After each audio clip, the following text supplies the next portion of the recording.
돼지 사료로 남은 음식을 먹이지 말라는 게 정부 방침입니다. 아프리카 돼지열병 전파 경로가 될 수 있다는 건데요. 하지만 돼지 사육하는 분들은 사료값 부담이 커진다면서 반발하고 있습니다. 어제는 돼지들을 동원해서 거센 시위를 벌였습니다. 이윤희 기자입니다. 어제 정부 세종청사 앞에선 돼지와 사람이 뒤엉키는 상황이 벌어졌습니다. 먼저 현장 화면 보시겠습니다. 세종청사 농식품부 앞입니다. 집회를 하던 양돈 농민들이 갑자기 화물차로 몰려갑니다. 그러더니 트럭에 싣고 온 돼지 수십 마리를 풀어놓습니다. 도로는 금세 아수라장이 됐습니다. 달아나는 돼지를 잡으러 경찰관들이 이리 뛰고 저리 뜁니다. 농민들이 돼지를 몰고 청사 진입을 시도하자 경찰과 격렬한 몸싸움이 벌어집니다.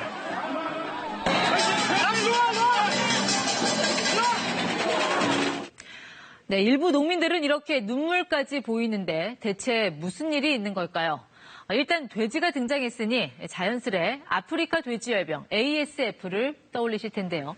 여기서 문제가 된 것 중 하나가 바로 이 잔반, 그러니까 사람들이 먹다 남긴 음식물입니다. 그동안 학계와 전문가 그룹이 이 ASF의 주요 감염 경로 중 하나로 지목한 것이 바로 잔반입니다. 이 잔반에 섞여 들어간 바이러스 오염물질이 ASF 감염의 주된 통로가 됐다는 것입니다.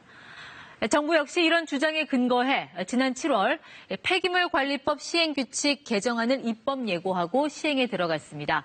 돼지에게 잔반을 사료로 주지 못하게 하는 내용이 핵심입니다. 그러자 잔반을 사료로 줘왔던 일부 농가들이 들고 일어났습니다. 정부의 잔반 사용 금지로 값이 배 이상 비싼 배합 사료를 뜨다 보니 폐업 위기에까지 내몰렸다고 호소합니다. 들어보겠습니다. 이미 폐업 상태인 사람도 있고 사실 이 너무 어렵고 힘들어서 분신 직전이 있는 상황입니다. 그동안 일부 농장에선 식당과 학교, 또 공공기관, 예식장 등에서 잔반을 수거해 동물들에게 사료로 제공해 왔습니다. 리터당 160원씩 음식물 폐기물 수거비를 받기도 하니 이 잔반은 수거비도 벌고 사료비도 절약하는 일석이조의 효과가 있었던 셈입니다.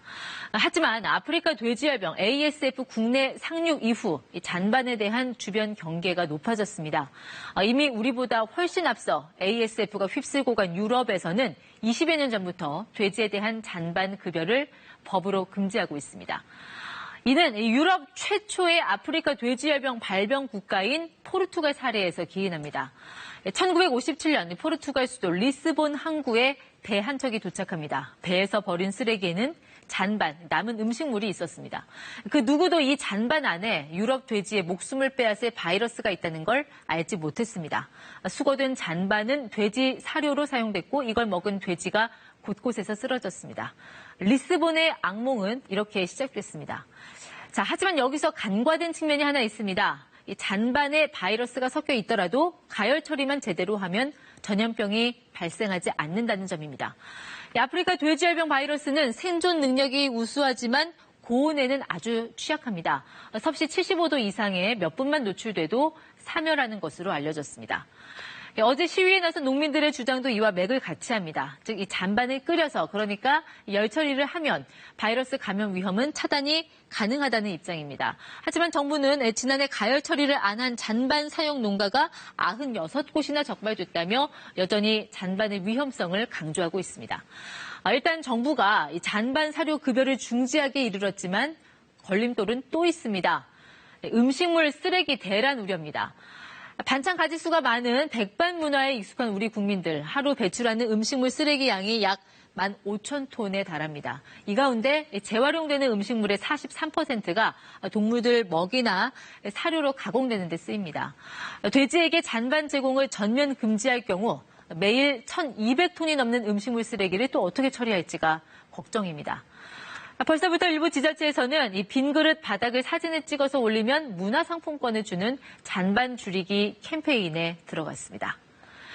아프리카 돼지열병이 불러온 잔반 처리 논란, 일부 양돈 농가의 반대 시위는 당분간 이어질 것으로 보여서 황금돼지해 남은 기해년도 이래저래 시끄러울 듯합니다. KBS 뉴스 이윤입니다.